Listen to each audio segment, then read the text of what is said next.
మీ వ్యవహారాన్ని మీ లయాన్ని శాసిస్తున్నారు. మీకేం ఛాయస్ ఇవ్వలేదు అక్కడ. అసలు మీకు ఛాయస్ ఏమి ఇవ్వలేదు. పని కాదు, మీకేం ఛాయస్ ఇవ్వలేదు. అంటే కన్నును చెవుగా వాడడానికి, చెవును కన్నుగా వాడడానికి, కాలును చెయ్యిగా వాడడానికి, చెయ్యి కాలుగా వాడడానికి, మీరు ఏది ఇటుదడ్డు చేయడానికి మీకు ఏమైనా ఉందా? దీని పని దాంతో, దాని పని దీంతో, ఈ ఇంద్రియం బదులు ఈ ఇంద్రియం, అలా ఏ రకమైన మీకేం రీప్లేస్మెంట్ ఛాన్సులు కానీ మోడిఫికేషన్స్ కానీ ఏం మీకు ఛాయిస్ ఇవ్వాల. సృష్టి ధర్మంలో చూసుకోండి. అంటే అర్థం ఏంటి?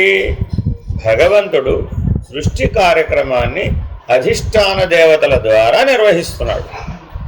అలా అధిష్టాన దేవతలు తమ పనులు తాము చేసుకుంటూ ఉంటే, తమ వ్యవహారాన్ని తాము చేస్తూ ఉంటే, తమ లయస్థితిని తాము సాధిస్తూ ఉంటే, సృష్టి కార్యక్రమం తనంతట తానుగా తనదైన పద్ధతిలో స్వతఃపూర్ణంగా స్వీయ ధర్మంగా నిర్వహించబడుతుంటే మధ్యలో నేనంటావే.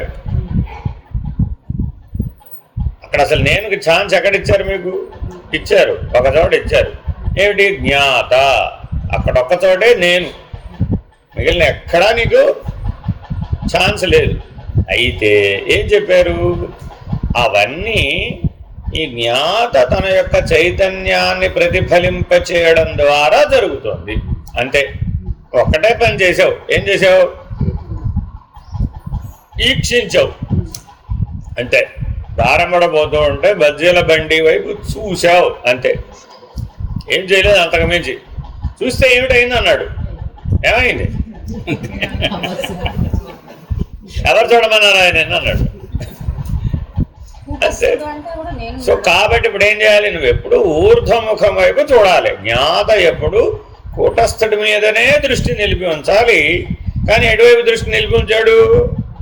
అధోముఖంగా ఉన్న 24 వైపు దృష్టి ఉంచాడు. నీ దృష్టిని 24 నుంచి మార్చి 25కి అవతల ఉన్నటువంటి, నువ్వే 25 అవతల ఉన్నటువంటి 26వ స్థానం లేదా 27వ స్థానం ఏవైనా కావచ్చు, వాటి మీద దృష్టి పెడితే అప్పుడేమైంది? అది నేనై ఉన్నానని నీకు తోచింది. నీకున్న లక్షణం ఒకటేనండి.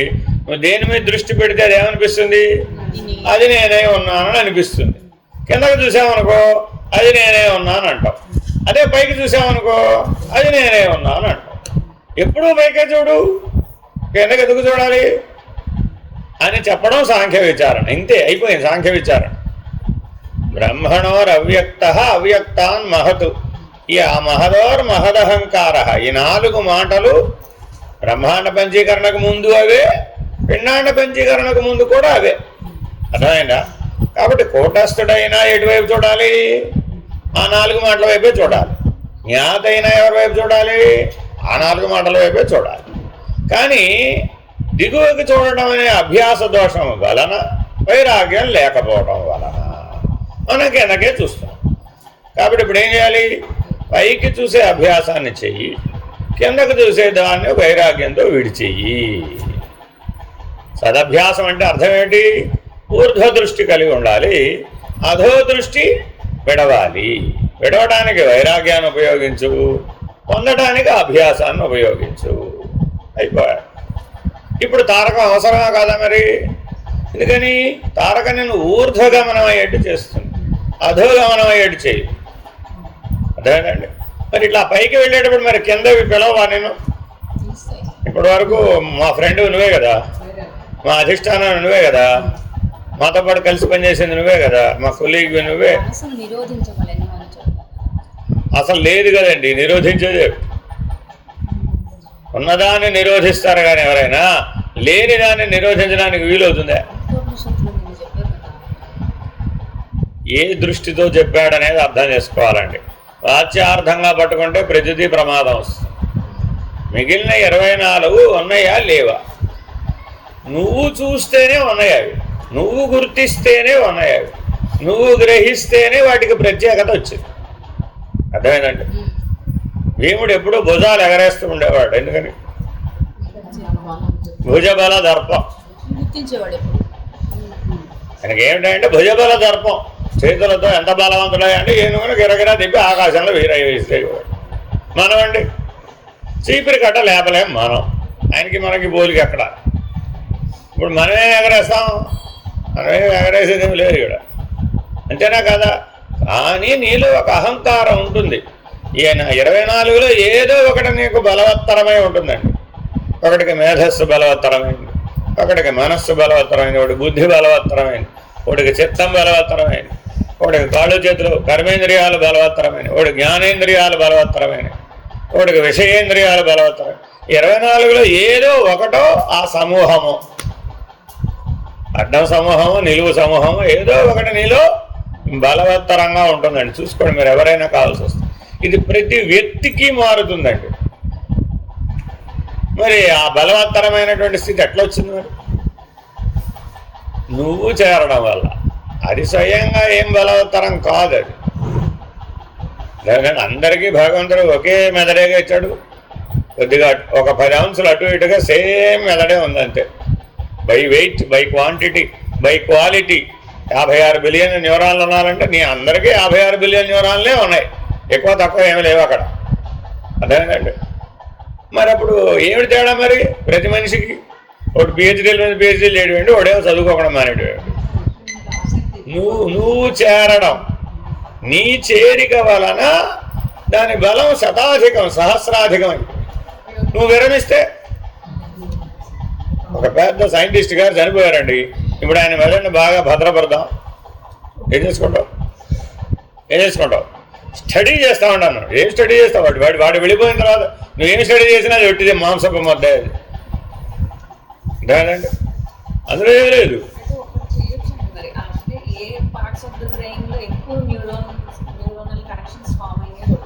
అదేనండి, మీకు అక్కడ ఉంది చూడండి. శ్రోత్రేంద్రియము ఒక వరుస క్రమంలో ఏమున్నాయి అక్కడ? జ్ఞానేంద్రియాల వరుస ఉందండి, అవునా కాదా? వాటికి ఇక్కడ కళ్ళు ఎదురకుండా కనబడదు. ఇప్పుడు మనం జ్ఞానేంద్రియాలంటే మనం ఏమంటున్నాం? వీటిని జ్ఞానేంద్రియాలు అంటాం, వాడట అనలేదండి. ఇక్కడున్న వాటిని జ్ఞానేంద్రియాలు అంటున్నాడు. ఇప్పుడు ఇంద్రియ నిగ్రహం అంటే ఇక్కడ రావాలా? మనం ఎక్కడ ట్రై చేస్తున్నాం? తలుపులు కిటికీలు మూసేస్తున్నాం. తలుపులు కిటికీలు మూసేస్తే లోపల ఉన్నవాడేమైపోతాడు? వీడిని కదా సాధించాల్సింది. అంటే ఇప్పుడు మరి మనం ఈశ్వరహంస వల్ల జీవహంస నడుస్తుందంటావా? జీవహంస వల్ల ఈశ్వరహంస నడుస్తుందంటావా? కానీ మనకు అవగాహన ఏది అసలు? అధిష్టానములన్నీ ఈశ్వరహంస. ఆ ఇంద్రియాలు, ఆ విషయాలు, ఆ గోడకాలు, ఆ వ్యవహారం, ఆ గొడవ అంతా ఎవరిది? జీవహంస. ఒకవేళ రేపొద్దున లయం పొందాలండి, అప్పుడు జీవహంస వల్ల లయం అవుతుందా?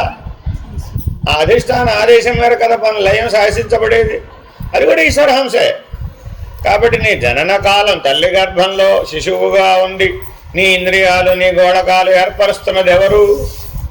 ఆ అధిష్టాన ఇంద్రియాధిష్టాన దేవతలే. ఆ ఉత్తరోత్తర రేపొద్దున లయం పొందేటప్పుడు కూడా దాన్ని శాసిస్తున్నది ఎవరు? ఆ ఇంద్రియాధిష్టాన దేవతలే. నీ జననము మరణము రెండు కూడా ఎవరి చేతిలో ఉన్నాయి? ఆ ఇంద్రియాధిష్టాన దేవతల యొక్క అనుగ్రహంలోనే ఉన్నాయి. మరి ఆ ఇంద్రియాధిష్టాన దేవతల యొక్క అనుగ్రహం లేకుండా ఆ ఇంద్రియ వ్యాపారం నియమించి చూద్దాం, వినియోగించి చూద్దాం. మధ్యలో నీ ఇష్టం ఏమిటి అక్కడ ఉంది? ఏమిటది? నువ్వు వెళ్ళి ఏం చేసావు? ఒక గుణంతో వెళ్ళి వాటితో చేరు. ఈ జ్ఞాత ఏం చేశాడు? 24లో చేరేటప్పుడు 3 గుణాలలో ఏదో ఒక గుణంతో కలిసి చేరాడు, అర్థమైందండి? అప్పుడు ఇదే కన్నుని సత్వగుణంతోనూ వాడవచ్చు, ఇదే కన్నుని రజోగుణంతోనూ వాడవచ్చు, ఇదే కన్నుని తమోగుణంతోనూ వాడవచ్చు. చూసుకోండి, ప్రతి ఇంద్రియాన్ని మనం 3 గుణాల ధర్మాలతో వాడవచ్చు. ఎన్ని రకాలుగా వాడవచ్చు? ప్రతిదాన్ని అన్ని n మల్టిప్లికేషన్ చేసుకో. ఎన్ని వచ్చేసినాయి ఇప్పుడు? అందుకని మన జీవితం అంతా ఎలా కనబడుతుంది? Most complex. ఎందుకని? కర్మేంద్రియాలు సత్వగుణంలో పనిచేస్తే జ్ఞానేంద్రియాలు రజోగుణంలో పనిచేస్తాయి, జ్ఞానేంద్రియాలు రజోగుణంలో పనిచేస్తే విషయేంద్రియాలు తమోగుణంలో పనిచేస్తాయి. ఏమైపోయినాయి ఇప్పుడు? ఎక్కడికక్కడ 5 5 25లో 25 to the power of 25 to the power of 25 అన్ని కాంబినేషన్స్ వచ్చేసి ఎవరి చేరిక వల్ల? నీ వల్ల. కాబట్టి నువ్వు సాధన ఇప్పుడు ఏం చేయాలి? Get back yourself. విరమించు. రమించు కాదు, విరమించు. జ్ఞాతకు వచ్చిన దోషం ఏమిటి? 25 to the power of 25 to the power of 25. ఎవరు తయారు చేసుకోమన్నాడు అంత కాంప్లెక్స్గా? నేను అయినా అలా తయారు చేయలేదే. సృష్టి ధర్మం అలా కాంప్లెక్సిటీతో తయారైందా? లేదే. కానీ మనం ఎవరి మీద దోషం ఆరోపించాం? భగవంతుడే కదండి ఈ సృష్టిని అంతా రచించింది, ఇలా తయారు చేసింది ఆయనేగా. అరే ఇప్పుడు దోషం ఎవరి మీద ఆరోపించాం? ఆయన ప్లెయిన్గానే సృష్టించాడు.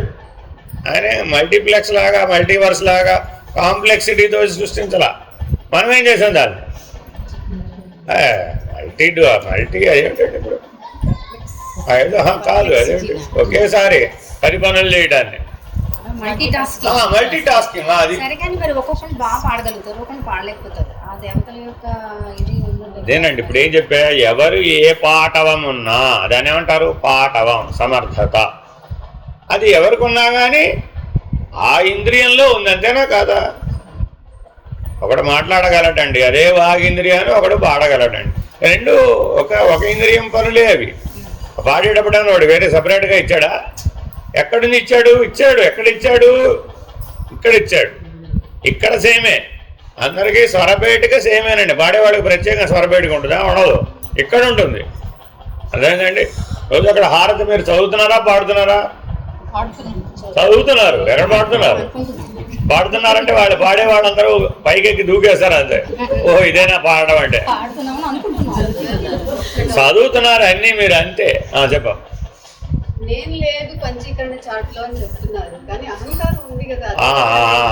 ఇక్కడ అదేనండి. అహంకారం అంతఃకరణ చతుష్టయంలో భాగమా అధిష్టానమా? అప్పుడు అది పనిముట్టు కదా. ఏదైనా సరే 24లో అన్నీ ఏమిటి? నీకు పనిముట్లు. అధిష్టానం ఎవరు? నువ్వే. జ్ఞాత అంటే నువ్వే. జ్ఞాత అవ్యవహారి. ఎందుకు అవ్యవహారి? 24 మీద ప్రతిఫలించే సూర్యుడు మాత్రమే. అవి 24 అద్దాలు, 24 ప్రతిబింబాలు వచ్చినాయండి. ఒకేసారి వచ్చినాయా? ఒక దాంట్లో ఒకటి ప్రతిఫలించడం వల్ల వచ్చినాయా? అవి ప్రతిబింబాలా? లేకపోతే ఒక్క సూర్యుడు ఒకేసారి 24 అద్దాల్లో ప్రతిబింబించాడా? ఒక్కసారి 24లో ప్రతిబింబించలా,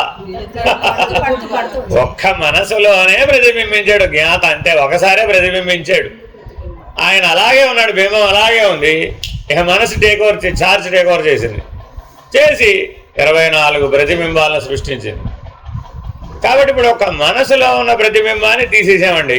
గెట్ బ్యాక్ అయ్యాం, మనం విరమించాం. నీవు వృత్తి చేసాం, ఏమైంది? అప్పుడు ఫినిష్డ్, ఒకేసారి పోయినాయి. అప్పుడు నీ అహంకారం ఏమైపోయింది? మరి మనసులో భాగమేగా అది కూడా. అందుకని నివృత్తి మార్గంలో ఉన్నవాడికి అంతఃకరణ చతుష్టయం కాదు, ఒకటే. ఇంద్రియాలు 24 కాదు, ఒకటే. ఏమిటయ్యా? ఆ మనసే సంకల్ప వికల్పాత్మకమైనప్పుడు మనసని, నిశ్చయాత్మకమైనప్పుడు బుద్ధిని, చింతనాత్మకమైనప్పుడు చిత్తమని, స్వాభిమానపూరితమైనప్పుడు అహంకారం. ఏం స్వాభిమానం అక్కడ? దేహాభిమానం. అహంకారం ఏమిటి? దేహాభిమానం. రోజు అద్దంలో చూసుకొని బాగున్నాను అనుకున్నావా లేదా? అదే దేహాభిమానం అంటే, ఇంకేం లేదు. పైగా పక్కవాడిని అడుగుతున్నావా లేదా బాగున్నానా లేదని? I'm looking good or not? దేహాభిమానం. అదే శవం కూడా అందంగా ఉండాలి అవుతా? శవం అందంగా ఉండాలి అవుతా? శవం అందంగా ఉండాలి అవుతా? ఎంత అలంకారమో దానికి. దేనివల్ల? అభిమానం చేత. అదే నివృత్తిలోకి వస్తే లేదుగా.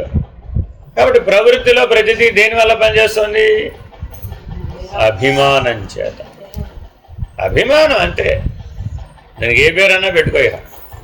కాబట్టి జీవుడు అనగా ఎవరు? అభిమానించువాడు. సాంఖ్య విచారణ అంతా కలిపితే జ్ఞాత 24 ఇంద్రియములను అభిమానించడం చేత జీవుడని పిలువబడుతున్నాడు. అంతే. వదిలేస్తే ఆత్మను మీద ఇదే జ్ఞాత ఆత్మస్వరూపుడు. ఏం వదిలేస్తే అభిమానాన్ని వదిలేస్తే. మానవుడు జీవితం అంతా దేన్ని నిలుపుకోవడానికి ప్రయత్నిస్తాడమ్మా. నా అభిమానాన్ని ఏమన్నా ఊరుకుంటాను కానీ నా అభిమానాన్ని దెబ్బ కొట్టామంటే మాత్రం ఊరుకో. పైగా ఏం చెప్పాడు, ఏం పెట్టాం? ఆత్మాభిమానం. ఆత్మకు అభిమానం ఉండదే. చూడండి మన మాటలు ఎలా మాట్లాడతాము, మనకు ఆవేశం వచ్చినప్పుడు ఇలాగే మాట్లాడతామండి. ఏం చేసినా నేను ఒప్పుకుండా నా ఆత్మాభిమానాన్ని దెబ్బ కొడితే మాత్రం నేను ఊరుకో. అబ్బా, ఆత్మకు అభిమానం ఉండునా? అది నిరభిమాని కదా. దానికి దేని అభిమానం అనే వృత్తి లేదు కదా. అభిమానం అనేది వృత్తి యాక్చువల్గా. అర్థమైందండి? భ్రాంతి. అభిమానం అనేదే పెద్ద భ్రాంతి. మీరు గట్టిగా చెప్పాలండి, వాడు అలా గట్టిగా మాట్లాడితే నేను ఒప్పుకోను, నా అభిమానం దెబ్బతిట్టు. అబ్బా,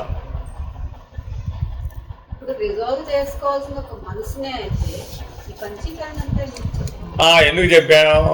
ఆహా, వ్యవహారంలో కూరుకుపోయి ఉన్నావు. స్వరూపం సత్యం అనుకున్న వాడికి పంచీకరణ అవసరం లేదండి. మనం దేన్ని సత్యం అనుకుంటున్నాం? వ్యవహారాన్ని సత్యం అనుకుంటున్నాం. వ్యవహారం సత్యం కాదని నిరూపించాలి. ఎలాగా? మీరు పెళ్లి చేసుకున్నారండి అని అడిగామంట. నేను చేసుకోకూడదు, 30 ఏళ్ల క్రితం పెళ్లి చేసుకున్నారండి. నువ్వు చేసుకోవడం ఏమిటి చెప్పమ్మా? పంచీకరణ ప్రకారం ఎలా పెళ్లి చేసుకున్నావు? అందులో ఎవరైతే ఏ ఇంద్రియాన్ని పెళ్లి చేసుకుందమ్మా? ఏ ఇంద్రియాన్ని పెళ్లి చేసుకుందంటావు ఇప్పుడు? అమ్మ పిల్లల్ని కన్నామమ్మా? ఎప్పుడో కన్నానండి బాబు, పెంచాను, పెద్ద చేశాను, పెళ్లి కూడా చేశాను. ఏ ఇంద్రియం పిల్లల్ని కన్నదమ్మా? ఏ ఇంద్రియాలను కన్నదమ్మా? చెప్పు చూద్దాం. గర్భస్థ శిశువు నువ్వేగా తయారు చేసావు. ఏ ఇంద్రియంతో తయారు చేసామ్మా? నీ తెలివితోనే చేసావా? చెప్పు. పంచీకరణ ప్రకారం మీరు వ్యవహారంలో ఏ ఒక్క ఘట్టాన్ని అడగండి, చెప్పు ఎలాగో. ఏం నిరూపించింది ఇప్పుడు? అవ్యవహారి. నువ్వు అవ్యవహారి అని నిరూపించడానికి ఎంత కథ చెప్తే కానీ అది నిరూపితం కావాలి. ఆత్మ అవ్యవహారి నేను ఒప్పుకోను. మన కూడా అంత ఏంటి? ఏదైనా చెప్పామనుకోండి సూత్రం, నేను ఒప్పుకోను. నీకు ప్రూఫ్ చూపిస్తే తప్ప నమ్మేటటువంటి అజ్ఞానం. ప్రూఫ్ చూపిస్తే నమ్ముతానన్నవాడిని మనం దేని కింద కేటగరైజ్ చేసామండి? అజ్ఞాని. జ్ఞానికి అవసరం లేదండి, ప్రూఫ్ అవసరం లేదు. ఎందుకని? వాడి స్వయంగా తెలుసుగా. స్వయంగా తెలిసిన దానికి ప్రూఫ్ ఎందుకండి? అసలు ఒకటి గుర్తుపెట్టుకోండి, ప్రూఫ్ దేనికి అడుగుతున్నారు మీరు? మీకు తెలియని దాని గురించే. మీరు మనిషి అండి, ప్రూవ్ చేయి చూద్దాం. ఏం చెప్తారు? నాకే తెలుసు కదండి, స్వయంగా నాకు తెలుసు కదా. నో ఇట్ బై నాకే స్వతఃపూర్ణంగా నాకే తెలుసు నేను మనిషినని. నాకెందుకు ప్రూఫ్? అవసరం లేదంటున్నావుగా. నువ్వు దేవుడు అయ్యావు. అయిపోయింది. నువ్వు జీవుడు అయ్యా బాబు, నువ్వు మనిషి అయ్యా బాబు అంటే నో ప్రూఫ్ ఈజ్ రిక్వైర్డ్. అంతేనా కాదా? నువ్వు దేవుడు. ఇప్పుడు చెప్పు, ప్రూవ్ చేయాలి. Please prove me. నాకు ప్రూవ్ చేయండి. నన్ను అడుగుతున్నావు. ఎవరికి కావాలి ప్రూఫ్? నీకు కావాలి, అంతే కదా. ఎవరికి వాళ్ళకి కావాలి, ఇది ఎవరికి వాళ్ళు సంపాదించుకోవాలి. పంచీకరణ ఇప్పుడు యాక్చువల్గా ఎవరికి? నిన్ను నువ్వే సెల్ఫ్ అనాలసిస్. నీకు దేహాభిమానం ఎలా ఏర్పడింది? ఆత్మగా స్వతఃపూర్ణుడుగా స్వయంపూర్ణుడుగా పరిపూర్ణుడుగా ఉండేటటువంటి వాడివి అభిమానం చేత ఎలా పరిమితుడు అయిపోయావు? అది సాంఖ్య విచారణ. ఆ పరిమితత్వాన్ని ఎట్లా విదిలించుకోవాలి, అది సాంఖ్య విచారణ. విదిలించుకుంటే నువ్వే నేనుగా ఉన్నాను. నేనైనా నేను. అమ్మ ఒకటే చెప్పింది, నువ్వెవడివిరా? నేనైనా నేను పోవాలి. ఏమిటి బ్రహ్మం అంటే? నేనైనా నేను. అయం ఆత్మ బ్రహ్మ. అప్పుడు అవ్యక్తం మహదహంకారం కూడా అవతలు లేవు, కలిసిపోయినాయి లోపలికి వచ్చి. ఆ 4 అవతలు లేవు, వచ్చి ఎక్కడికి వచ్చేసినాయి? బ్రహ్మంలోకి వచ్చేసినాయి, అంతే, ఫినిష్డ్. పంచీకరణ మొత్తం ఆవిడ ఒక మాటలో తేల్చి అవతలు పడేసింది. ఆవిడ దగ్గరికి వెళ్ళి ఇదంతా ఏకరువు పెట్టారు. సాంఖ్య విచారణ అంతా ఏకరువు పెట్టారు. అంతా వినేం చెప్పింది? నేనైనా నేను నాన్న, అంతకు మించి ఏముంది పో. ఇదేనండి, ఇదే ఎవరు ఏ రకంగా చెప్పినా ఇదే విషయం. అయితే మనమందరం మేధావంతులు అని మన బుద్ధి మీద మనకే విపరీతమైన పొద్దునే చెప్పారు తద్ విపరీతగుం అక్కడ సాధ్యం. ఇదంతా ఏమిటండి? నీ వైపరీత్యం. ఆ వైపరీత్యాన్ని నివర్తించడం కోసం ఇన్ని రకాలుగా చెప్పాల్సి సూటిగా ఉన్నవాడికి ఇదంతా ఎందుకంటే అసలు అవసరం లేదుగా. గురువుగారు చెప్పారు, నాయన నువ్వు ఆత్మస్వరూపుడు, సత్యం స్వామి, నమ్మాను అన్నవాడికి అసలు సమస్య ఉంది. I don't accept. అప్పుడేం చేయాలి? శంకరులు వచ్చారండి, జీవో బ్రహ్మైవ నాపరహ ఆయన ఎంట్రీ ఇస్తూనే ఈ మాట చెప్పాడు, నాకు బ్రహ్మమునకు భేదం లేదు అని గురువుగారి దగ్గర ఎవరు వచ్చారన్నాడు ఆయన. ఎవరు వచ్చారంటే నిర్వాణ షట్కాలు చదివి ఇవి ఎవరు నేను కాదండి నేను బ్రహ్మమును వచ్చానన్నాడు. ఇప్పుడు ఆయనకి ఏం చెప్పాలి గురువుగారు? బ్రహ్మసూత్ర భాష్యం రాయన ఆయన అని బ్రహ్మసూత్రాలు చేతిలో పెట్టాడు. ఎందుకని ఆయనకే అభిమానం లేదు. ఆయనకే సాంఖ్యం తారకం అమనస్కం ఈ సోదంతా పడడానికి ఆయనకు అవకాశం లేదు, అవసరం లేదు. డైరెక్ట్ స్ట్రైట్ బ్రహ్మసూత్రాలు చేతిలో పెట్టాడు గురువు గారు, రాసేసాడు అంతే. ఆయన తక్కువవాడు కాదు. అలాగే గురువుగారు అన్నాడు కూర్చొని ఎడాపెడా భాషను రాసేదారు పరిస్థితి. అదే గురువుగారు ప్రతిదీ ఒక్కొక్క సూత్రం చెవిలో చెప్పాలి, వివరించాలి, నానా తిప్పలు పడాలి. అప్పుడు కదా బ్రహ్మసూత్రాలు మనకు తెలియబడాల్సింది. ఆయన అలా చేయలేదు, ఆ గురువుగారు అలా చేయలేదు, ఈ శిష్యుడు కూడా అలా లేదు. అంటే అందుకే బ్రహ్మసూత్రాలు పుస్తకం పట్టుకొచ్చారు. చూద్దాం ఇందులో ఎవరైనా ఆదిశంకర్లు ఉన్నారో లేదు. అందులో 1 సూత్రాలే ఉంటాయి, వివరణ ఏమి ఉండదండి, కేవల సూత్రాలు మాత్రం. 555 సూత్రాలు, 555. ఇవాళ బ్రహ్మసూత్రాలు చదివారు అన్నవాళ్ళు కూడా చతుస్సూత్రి మొదటి 4 చదువుతారండి, మిగిలిన ఏమి చదవాలంటే. ఆ 4 చదివితే చాలండి చతుస్సూత్రి. ఎందుకని అక్కడికి చాలా ఎక్కువ, అక్కడికి చాలా ఎక్కువ, అసలు చాలా ఎక్కువ తెలిసేసుకున్నాడు. 4 బ్రహ్మసూత్రాలు తెలుసుకోవడం అంటే ఏమిటి? అది తనను తాను తెలుసుకోవడం, తానైన స్థితిని సూచిస్తుంది బ్రహ్మం. ఆ బ్రహ్మసూత్రాలు తానన్న స్థితిని సూచిస్తుంది. బ్రహ్మము పరబ్రహ్మము అంతవరకే, కిందకి లేదమ్మా. ఇక మాట పంచీకరణ, పిండాండ పంచీకరణ ఇత్యాదులు ఏవి బ్రహ్మసూత్రాల్లో లేనే లేవు. కేవలం పరబ్రహ్మమనే నిర్ణయాన్ని మాత్రమే అది సూచిస్తుంది అంతవరకు. అందుకనే సూత్రం అని పేరు. సూచ్యతి సూత్ర. అది అనల్పార్థమును అల్పాక్షరములలో సూచిస్తుంది కాబట్టి దానికి సూత్రం అని పేరు. Infinite meaning in limited letters, not limited words, limited letters. అదేనండి. కాబట్టి మౌనవ్యాఖ్య తెలిసిన వాడికే బ్రహ్మసూత్రాలు, అది చేతకాని వాడికి అలా ఏం ప్రయోజనం. కాబట్టి అన్నిటికంటే ఉత్తమం బ్రహ్మసూత్రాలను ముందు బ్రహ్మసూత్రాలు చదువుకుంటారు చాలా స్కూళ్ళల్లో. ఎందుకని చదివితే ఇంకా చదవడానికి ఏం లేదు అవతలేక. అందుకని మీ అందరికీ ఏం చెప్తున్నాం, అసలు మీ అందరికీ ఏం చెప్తున్నాం, సదా ఆత్మభావంలో ఉండండి. ఏ ఆలోచన చేసినా మొదలైనా అనుకోవాలి ఆత్మస్వరూపుడితో మొదలుపెట్టి. అప్పుడు ఆత్మ అవ్యవహారికి, ఆత్మలక్షణాలు ఆలోచిస్తావు. అప్పుడు ఆత్మలక్షణాలు ఏమిటి? ఆత్మా సత్, ఆత్మా చిత్, ఆత్మా ఆనంద, ఆత్మా నిత్యం, ఆత్మా శుద్ధం, ఆత్మా బుద్ధం. ఇవన్నీ మరి ఆత్మ లక్షణాలే. సత్ చైతన్య జ్ఞాన ప్రకాశ ఆనంద లక్షణాలు. మరి ఇవన్నీ ఈ లక్షణాలతో ఉండాలి. కానీ ఏ ఆలోచనలు అయినా కూడా అప్పుడు ఏ పాత్రమ్మా నువ్వు? 24లో ఏది? 24లో ఏది? కొన్ని 24లో ఏవి నీవి? 24లో ఏది? 24లో ఏవి నీవి? ఏవి నువ్వు కాదు కదా. ఎందుకని అవన్నీ ఆ అధిష్టాన చేతన బ్రహ్మము యొక్క పనిముట్లు. ఎందుకని అధిష్టానం చేత కదా అవి నడుము తయారైంది, అధిష్టానం చేతే ఏర్పడింది, వాటి వల్లనే వ్యవహారం కూడా దానివల్ల, రేపొద్దున లయం కూడా. మరి అందులో నీ ప్రమేయం ఏముంది? అది కాబట్టి జ్ఞాత స్థానంలోనే కనుక నిలబడి ఉంటే, స్వప్రకాశం స్వప్రకాశంగానే ఉంటే, ప్రతిఫలన ప్రకాశం ప్రతిబింబ ప్రకాశం అనే దానికి స్థానం లేకపోతే, అవకాశం లేకపోతే ఉన్నది స్వరూపమే. అది రెండవది ఏది అక్కడ లేనే లేదు. నీకంటే నీ ఇంద్రియాలు వేరని చెప్పి చూద్దాం. నా చెయ్యి నాకంటే వేరు, నా కన్ను నాకంటే వేరు, అలా చెప్పగలవా? అని నీలో అంశాలు, నీలో భాగాలు, అంతేనా కదా? వేటికవి పని చేస్తూ ఉండవచ్చు, కానీ అవన్నీ ఎవరిలో భాగం? నీలోని భాగమేగా. అలాగే బ్రహ్మాండం బ్రహ్మములో భాగం. బ్రహ్మాండం బ్రహ్మములో భాగం అండి.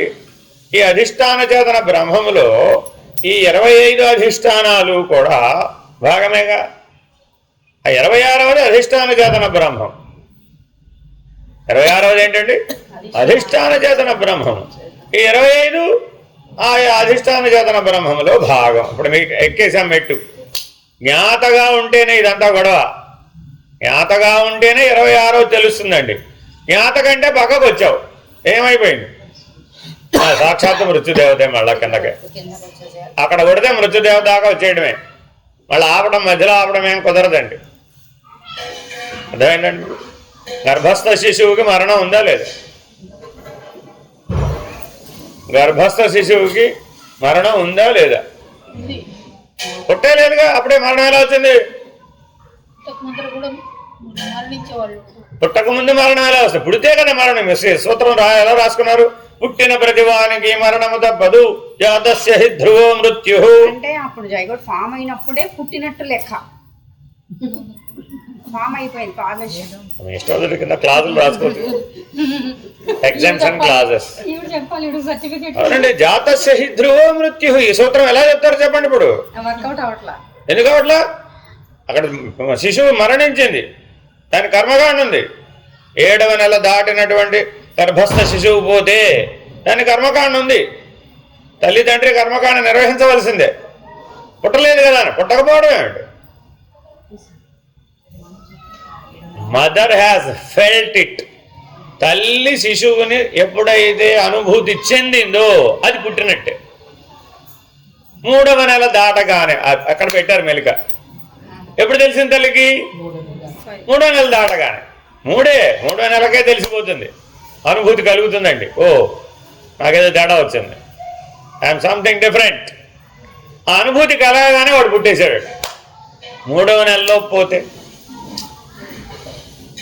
ఎంత జాగ్రత్తగా రాశారో ఈ శాస్త్రాన్ని. 3వ నెలలో పోతే దానికే కర్మకాండ లేదు. 3 తర్వాత పోయింది. You have to do it 1 day. ఓ రోజు దాన్ని కేటాయించాల్సి. మరి ఇప్పుడు జాతస్య హి ధ్రువో మృత్యు అని నువ్వు పుట్టి బేరమన్నాక చెప్పారేమిటి? చెప్పలే. ఎంత జాగ్రత్తగా ఆలోచించి రాశారు. అంటే నీలో ఉన్న సూక్ష్మ శరీరం తల్లి గర్భంలో ఉన్న 3వ నెలలో నుంచే ప్రభావశీలమై ఉన్నది. ఆ తర్వాత అంటే ఇప్పుడు జ్ఞాత ఎప్పుడు పనిచేయడం మొదలుపెట్టాడు? అప్పటి నుంచే పనిచేస్తున్నాడు. మరి ఇప్పుడు ఎవరికి ప్రాధాన్యత? జ్ఞాతకి.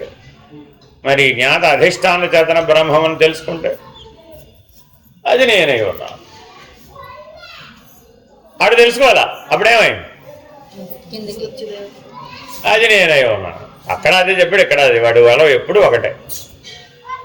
ఇంతకీ అధిష్టాన చేతన బ్రహ్మము నేనై ఉన్నానని తనకు తానుగా తెలుసుకోలేకపోతున్నాడని ఒకళ్ళు అప్పు తెచ్చుకున్నాడు.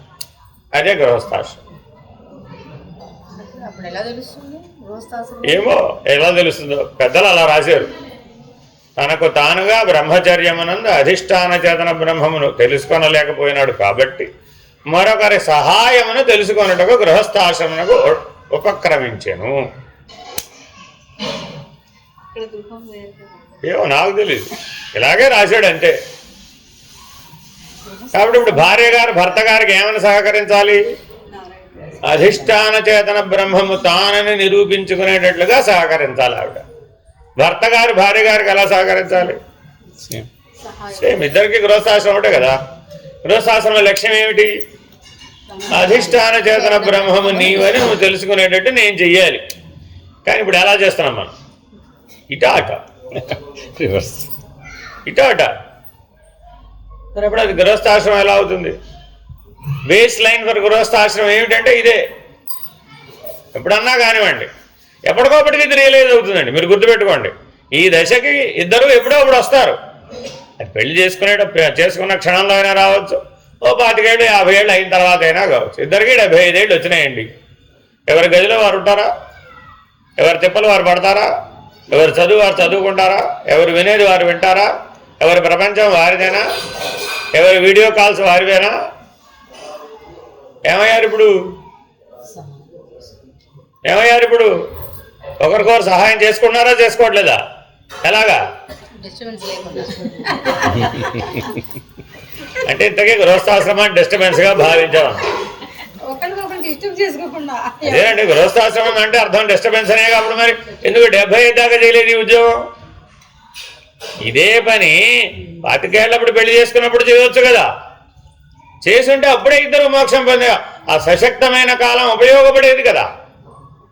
75కి వచ్చినాక నేను నా మోక్షం కోసం నా తిప్పలు నిలబడుతున్నాను, ఆయన మోక్షం కోసం ఆయన రూమ్లో తిప్పలు పడుతున్నాడు. ఇప్పుడు మరి ఇది ఏ ఆశ్రమ ధర్మం అని చెప్పాలి? కరెంట్ స్టేజ్లో వానప్రస్థాశ్రమం లేదు సన్యాసాశ్రమం, ఏదో పేరెట్టుకో. ఏ ఆశ్రమ ధర్మమైనా నీ లక్ష్యం ఏమిటి? 26. అందరూ ఎక్కడున్నాయి ఇవన్నీ? లేవు కదా. అప్పుడు ఎక్కడికి వచ్చేసావు? ఇవన్నీ చెప్పామండి, కథ అంతా చెప్పామంటే ఎక్కడికి వచ్చేసావు? ఇవన్నీ చేస్తూ చేయకుండా చేస్తున్నా అనేటువంటి స్థితిలో లేకుండా 26, 25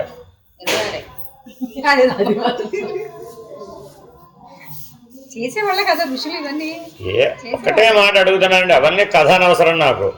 వాళ్ళ అధిష్టాన చేతన బ్రహ్మం అనే నిర్ణయమే వాళ్ళ జీవిత లక్ష్యం. ఏం చేశారనేది ఎక్కడా రాయలేదండి, చూసుకోవడం మీరు కావాల్సి వస్తే. వాళ్ళు ఏం సాధించారు, ఎలా సాధించారో మాత్రమే మనకు అందుబాటులో ఉంది. వాళ్ళు రోజువారీ జీవితంలో భోజనం చేశారా చేయలేదా, టెంకాయ కూర తిన్నాడా లేదా, టెంకాయ అందులో వేసాడా లేదా, అవన్నీ రాయలే అక్కడ. మీరు పెట్టుకున్నారు అవన్నీ. అవేం వాళ్ళేం ఋషుల చరిత్రలో అవన్నీ రాశారా? లేదు. ఉపనిషత్తుల్లో ఎక్కడ అలా ఏం చెప్పలేదు. అందుకని మీరు మీ జీవిత లక్ష్యాన్ని మర్చిపోతున్నారండి. మెయిన్ డ్రాబ్యాక్ ఒకటేనండి. అల్టిమేట్గా మానవుడు చేస్తున్న పెద్ద పొరపాటు ఏమిటయ్యా అంటే తన లక్ష్యం అధిష్టాన చేతన బ్రహ్మం అనేది మరుపుకు వచ్చేసి ఎప్పుడూ చైతన్యవంతంగా ఉన్నది. సర్వదా సర్వకాలేషు సర్వత్ర సర్వేశ్వరుడై చేతనమై ఉన్నాడు. బ్రహ్మమే చేతనం కదా. అందుకే కదా ఆ మాట అన్నాం, సర్వాధిష్టానంతమద్వయం. తానుగా ఉంటే బ్రహ్మము, తనదైన సృష్టితో సహా కలిసి ఉంటే అధిష్టాన చేతన బ్రహ్మము. అధిష్టాన చేతన బ్రహ్మమని ఎందుకన్నారంటే ఆ మిగిలిన 25 ఏడల సంకల్పాన్ని కలిగి ఉన్నాడు అంతే. అట్టి ఎడల సంకల్ప త్యాగం అనరిస్తే బ్రహ్మమే.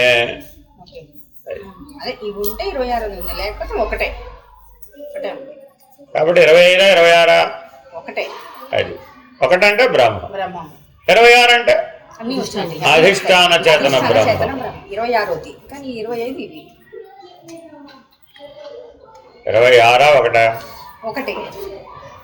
అప్పుడు 25 లేవుగా. అప్పుడు ఎవరది? బ్రహ్మము అంతే. అబ్బో 26 అండి బాబు, అప్పుడేమైంది? అధిష్టాన చేతన బ్రహ్మ. అంతే తేడా. ఏమోనమ్మా నువ్వు ఇష్టం, ఎలా ఏ అడ్రస్లో అయినా పోస్ట్ చేసుకో. ఇలాగే చెప్పమన్నారు పెద్దలు. అందరూ 1000 సార్లు అడిగినా నా సమాధానం ఇదే. 26 అంటే అధిష్టాన చేతన బ్రహ్మ, ఒకటంటే బ్రహ్మము అంతే. అది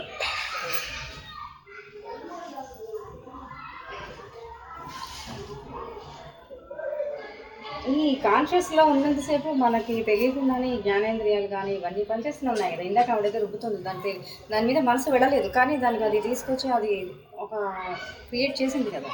మన ప్రమేయం ఏం లేదు అక్కడ, కానీ తెలియబడింది కదా. లేకపోవడమే కర్మ. చెవులు విన్నాయి కదా, ముక్కు జ్ఞానేంద్రియాలు పనిచేసినాయి కదా. జ్ఞానేంద్రియాల ద్వారా మనసుకు సంవేదనలు చేరినాయి కదా. ఆ సంవేదనల్ని డీకోడ్ చేశాం కదా స్మృతిని వాడి. లేకపోతే ఆ శబ్దం అదేనని నీకు ఎలా తెలుసు, ఆ వాసన అదేనని నీకు ఎలా తెలుసు? అంటే స్మృతిలో ఉన్నాయి కదా అవన్నీ. పూర్వ స్మృతిని మరలా అనుభవించానంటావా, కొత్తది అనుభవించానంటావా? పునరావృత్తి కదా. కాబట్టి సుఖమైన దుఃఖమైన పునరావృత్తి కదా. మరి ఎప్పటికప్పుడు కొత్తదంటావే. కొత్తదంటే అభిమానం ఏర్పడిందా, పునరావృత్తి అంటే అభిమానం ఏర్పడిందా? 25 సంవత్సరాల క్రితం ఒక చీర చిరిగిపోయిందండి. చిరిగిపోయినా భద్రపరిచి జాగ్రత్తగా పెట్టుకున్నాం. దాని యందు అభిమానం ఉన్నట్టా లేనట్టా? అదేమిటి? లేకపోతే ఎందుకు దాచుకుంటారు? మన శరీరాన్ని ఈ సృష్టిలో ఎన్ని సంవత్సరాలు దాచుకుంటున్నాం? కల్పాంతం వరకు అనుకుంటే. దేని చేత? దేహాభిమానం చేత. అంతే. వదిలేయి. మరి దేహాన్ని వదిలేయాలా, అభిమానాన్ని వదిలేయాలా? వదలాలంటే దేహం అనే పనిముట్టు ఉండాలా అక్కర్లేదా? అలాగే తీసుకో, అలాగే వాడుకో. దాని యందు ఎవరు కలిసిపోమన్నారు? నేను ఇప్పుడు 25, 26లో పాఠం చెప్తుంటే మధ్యలో గ్రైండర్ ఎందుకు అడ్డం రావాలి?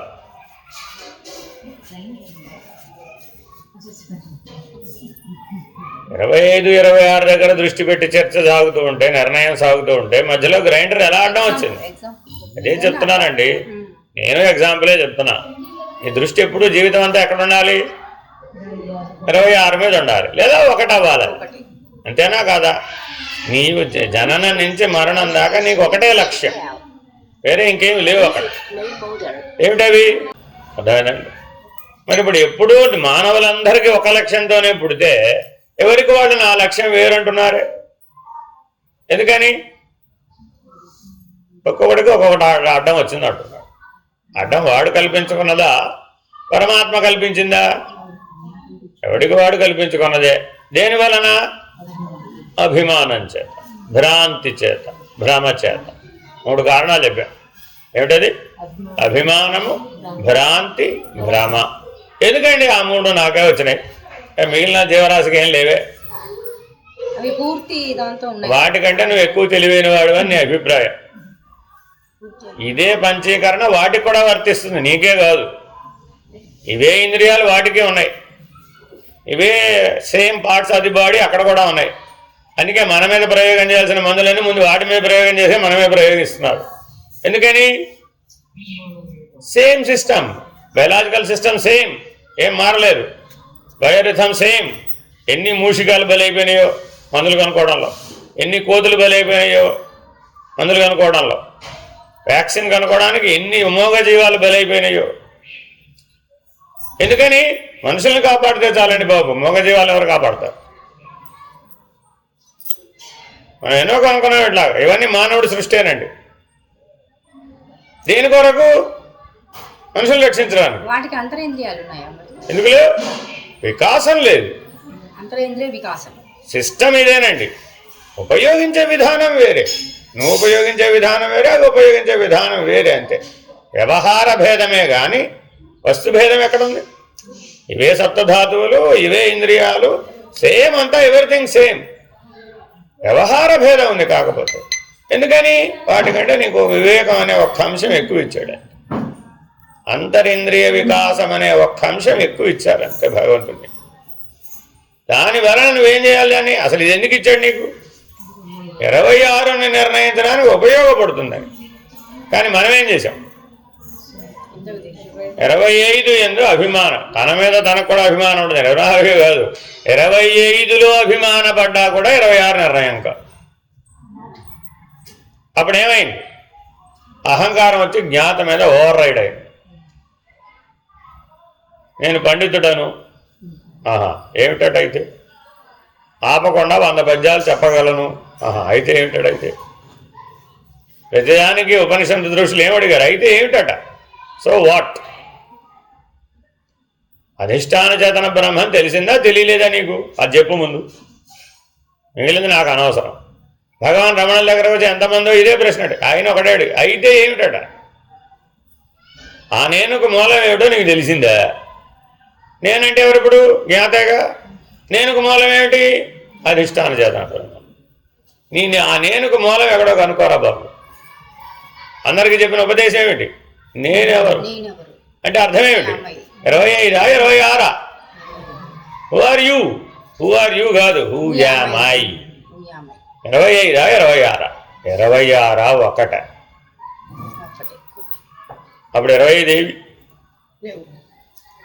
అప్పుడు నేనా మేనా తానా? నేనా మేనా తానా? నేనంటే 25, మేనంటే 24+1, తానంటే 26 కాదు, ఒక్కటి. ఇప్పుడు మరి తానుగా ఉన్నాడా లేదా?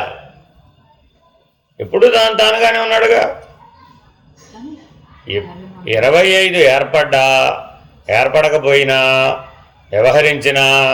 వ్యవహరించకపోయినా, లయమైనా ఒకటి ఎప్పుడు ఒకటిగానే ఉంది కదా. ఒకటి 25 ముక్కలైందంటవా? అవలేదు. పోనీ 25 కలిసి ఆ ఒకటి 26 అయిందంటవా? ఎట్ట అవుతుందమ్మా? ఒక 26 కొండలు మట్టి తయారు చేసామమ్మా, మళ్ళా పగలేసి మట్టిలో కలిపేసామమ్మా.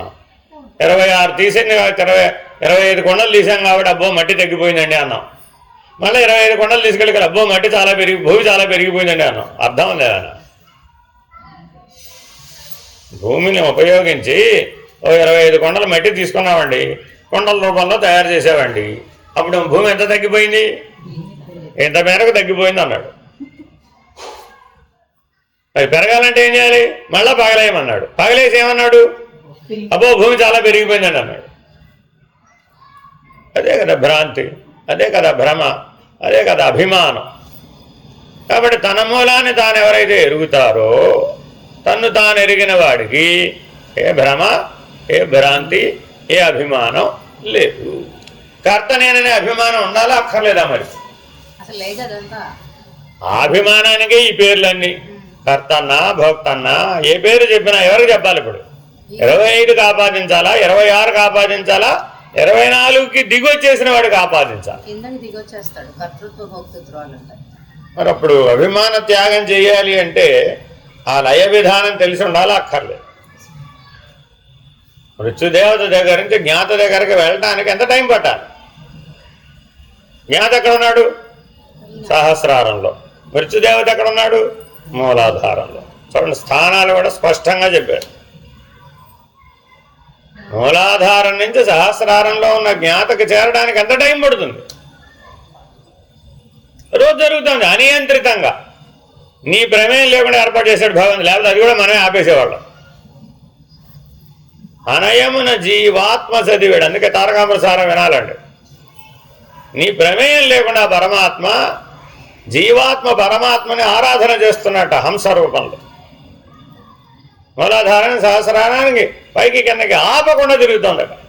మరణం అంటే ఏమిటన్నట్ట? హంస చలనం బులుడుగుటయే మరణము. ఫినిష్డ్. వాళ్ళ భాషలో చెప్తే సెరిబ్రోస్పైనల్ స్పాజం, పైకి కిందకి తిరగడం ఆగిపోయింది. ఎలా తెలుసుకున్నారు మీరు? రెమ్ లేదు, కళ్ళు తిరగడం లేదు, కండ్రెప్పలు ఎత్తి చూస్తాడు, నో ఐబాల్ మూమెంట్. అలా ఎలాగా? డైలేట్ అయిపోయిందండి బాబు ఆల్రెడీ. డైలేట్ అవడం అంటే మజిల్స్ ఇలా రిలాక్స్ అయిపోయినాయి అనమాట. అలా అయిపోయింది. అది ఇట్లా ఇంటాక్ట్గా ఉంటే ఐబాల్ ఇట్లా ఫ్లూయిడ్లో తిరుగుతూ ఉంటుందండి. అందుకే మీరు డాక్టర్ దగ్గరికి వెళ్ళినప్పుడు ఐ టెస్టింగ్ డ్రాప్స్ వేస్తారు. ఏం చెప్తాడు? కళ్ళు మూసుకొని కూర్చో, ఒక గంట కూర్చో, కళ్ళు డైలేట్ అవ్వాలండి, ఏమన్నా డిసైడ్ చేయాలంటే అంటాడు. అని అడిగి ఎప్పుడన్నా డైలేట్ అంటే చెప్తాడు, మనకి కూర్చోమన్నాడుగా ప్రశాంతంగా కళ్ళు. అదే నీ నిర్ణయం. నువ్వు ఉన్నావో పోయావో చెప్పడానికి కూడా అదే నిర్ణయం. ఎందుకని? ఆ సెరిబ్రోస్పైనల్ స్పాజం తిప్పేటటువంటి సుషుమ్న యొక్క ఆఖ్యం ఒక చివరొచ్చి ఇక్కడ పడింది. దీన్ని చూస్తే అక్కడ తిరుగుతుందో లేదో తెలిసిపోతుంది. ఇది తిరుగుతున్నంతకాలం అది తిరుగుతూ ఉంటుంది. ఎంత తెలివిగా పెట్టండి. నువ్వే నిర్మాణం చేసేవాడు దీన్ని. మనోడు ఎంతో మేధావంతుడు కదా, నువ్వే నిర్మాణం చేసేవాడు. ఇట్టగా ఎక్కడ కన్ను కదలటం, ఎక్కడ సెరిబ్రోస్పైనల్ స్పాజం తిరగడం, స్థూలమా సూక్ష్మమా? స్థూలమా సూక్ష్మమా ఏది అసలు మనకు తెలిస్తే అసలు అసలు అది పైకి కిందకి తిరుగుతుందనే ఫీలింగ్ ఉందా మనకు తెలిసిందా? వాలంటరీ కాదు, అది ఇన్వాలంటరీ. నీ చిన్న మెదడు చేస్తుంది ఆ పని, నీ మెడల్ ఆబ్లాంగేట చేస్తుంది ఆ పని, నీకు తెలియాలా అక్కర్లేదా?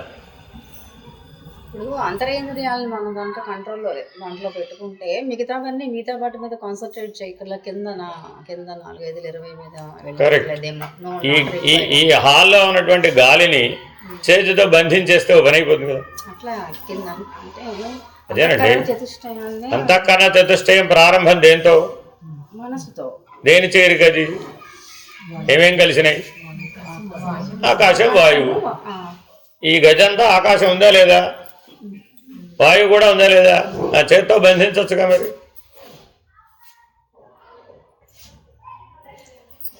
చేత్తో వాయువుని బంధించవచ్చు కదా, చేయగలరా? మనోదుర్నిగ్రహం జలం. మరేం చెప్పాడు? అభ్యాసేన కౌంతేయ వైరాగేన చ గృహ్యతే. ఆయన మనసు మీద ప్రతిబింబించడం మానే, అధిష్టాన చేతన బ్రహ్మం వైపు చూడడం నేర్చుకో, అభ్యాసం మార్చుకో. ఇంకేం చేయాలండి? వైరాగ్యేన చ గృహ్యతే. నీ గృహం వైపు చూడడం మానేశారని ఆయన. మిగిలిన 24 నీ గృహం కదా, దాని వైపు చూడడం మానేసేయి, వదిలేసే దాని సంగతి. పడుచుకోమాక దాని గురించి, అది అప్రధానంగా భావించు. నేనే నీకు ప్రధానం, అంతే. మిగిలిన అప్రధానమే. ఆ అభ్యాస వైరాగ్యాలు పాటించకపోతే ఎప్పటికీ నీ వల్ల కాదు. ఈ కింద 20 వచ్చి ఆ పైన 4 మీద రిఫ్లెక్ట్ చేస్తాయి కదా, మనసులోకి వస్తాయి. కాబట్టి ఈ కింద ప్రమాదం కంటే ఆ పైన దాన్ని కంట్రోల్ చేసుకోగలిగితే మనసు. ఏమండి 24 ప్రతిబింబాలే, ప్రతిబింబాలు పైగా. ప్రతిబింబం బింబం మీద ఎలా ప్రభావితం అవుతుంది? అంతఃకరణాలు కూడా 4 కూడా ప్రతిబింబాలే కదా. ఆ ప్రతిబింబాలు కొంచెం డేంజర్ ఈ కింద వాటికంటే అంటున్నా. ఆ డేంజర్ వాటిని అది కంట్రోల్ చేసుకుంటే ఈ బొమ్మ కంటే ఆ బొమ్మ డేంజర్ అట. అంతే, 2 బొమ్మలేగా. కాదు, కర్మేంద్రియాలు అదేం చేయదు, అది ఏవైనానండి. అసలు నువ్వు ఒకసారి ఒక అడుగు కిందకి దిగితే ఆఖరి 24, 25 దాకా దిగినట్టే. అసలు అక్కడ దాకా చెప్పలేదు. ఒక్క ప్రతిబింబం ఏర్పడిందంటే సరాసరి మృత్యుదేవత మూలాధారానికి రావడానికి పట్టేది రెప్పపాటే. సహస్రారంలో నుంచి నువ్వు దిగడం మొదలైతే మూలాధారానికి ఎంతసేపట్లో వస్తున్నావు? రెప్పపాటే. అసలు ఎవరు దిగమన్నాడు? ఎవరు దిగమన్నాడు? నువ్వు జ్ఞాతగా సహస్రారంలో ఉండే కెపాసిటీ తోటి పుట్టావు. నీ ఇన్బార్న్ క్వాలిటీ కెపాసిటీ ఏమిటి మానవుడిది? అందుకనే చెప్పాం దుర్లభం త్రయమేవచ మనుష్యాణం సహస్రేషు. కానీ ఎందుకు చెప్పాం? That is your inborn quality. నీకు తెలిసైనా తెలియకైనా నీలో ఆల్రెడీ పుడుతూనే భగవంతుడు నీకు ఆ క్వాలిటీ ఇచ్చేశాడు. ఏమిటది? నువ్వు జ్ఞాతగా సహస్రారంలో ఉండగలవంతే. ఉంటావా ఉండవా తర్వాత గొడవ. నీకు ఆ క్వాలిటీ ఉంది, నీకు ఆ కెపాసిటీ ఉంది. Your body is capacitated, you are capacitated, అంతే. ఎందుకని? ఎన్నో లక్షల జన్మల నుంచి ఈ కెపాసిటీ కోసం భగవంతుని ప్రార్థించు. ఇవాళ కాదు, ఎన్నోసార్లు తెలియక యోనులందు పుట్టి నాకు మాట్లాడే శక్తి లేదు స్వామి, ఆలోచించే శక్తి లేదు స్వామి, నా ఇచ్ఛానుసారం ప్రవర్తించగలిగే శక్తి లేదు, స్వేచ్ఛ లేదు అని ఎన్నో లక్షల కోట్ల సంవత్సరాలు తిరిగి యోనులందు చరించి నీవు ప్రార్థన చేస్తే అప్పుడు భగవంతుడు ఏం చేశాడు? సర్లేరా బాబు, ఈసారికి పుట్టు మానవుడుగా అన్నాడు. ఆ మానవుడిగా కూడా ఎన్నిసార్లు పుట్టిపోయామో. మరి ఎందుకని నీ స్వభావ సిద్ధమైనటువంటి సహజ సిద్ధమైనటువంటి ఆత్మస్వరూపం నీకు ఎందుకు గోచరించలేదు? అది నీ స్వభావం, అది నీ సహజ సిద్ధం. There is nothing to add to it, there is nothing to delete from it.